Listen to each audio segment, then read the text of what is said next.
Named Duwas spent the first 11 years of his life without a country and without a future. What a difference a few years can make, thanks in part to a program trying to change the face of medicine. Peter Rosen has more.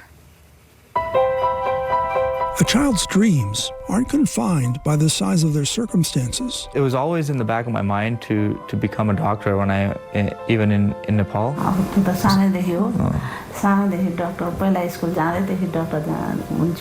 Why? I think it was mostly the lack of it, the lack of adequate health care. Duwas Gautam's home was this refugee camp in Nepal. His family was among the more than 100,000 Bhutanese forced out of their country in the 90s. So back then, could you see any way for him to become a doctor? That was impossible because we are refugees, so we cannot afford. There wasn't a room to dream big in camp. But Gautam then was too young to know that. Seeing the people in the hospital, they inspired me. And in 2011, after living in the camp for more than 20 years, his family found a home in Salt Lake City.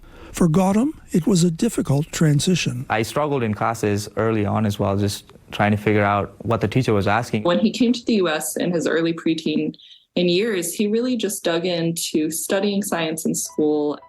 In high school, Gautam found the Huntsman Cancer Institute's Pathmaker program. Students like Gautam and Jessica Venegas from underrepresented populations, Venegas' parents emigrated from Mexico and Venezuela, get encouragement and experience in the biomedical and cancer fields. I felt that in school I didn't really fit in anywhere or really had a drive or passion for a certain material, but once I took that science course, I fell in love with this. At age 18, Venegas was doing cancer research. It was very impressive how motivated she was to learn and contribute to the lab environment at such an early stage of her training. That gave me the confidence that I could be one of these people. Duwas worked alongside researcher Judith Simcox. Science is so wonderful, and it's full of discovery and mystery and curiosity, and I think everybody should have access to that.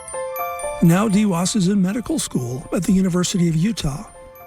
And maybe he says he'll be a better doctor, not in spite of his struggles, but because of them. In medicine or in science in general, you fail a lot. I have learned to be more resilient, learning to live with limited resources, adapting to this new culture, new community, learning a new language. I've learned to stick to it and really see the big picture and keep going.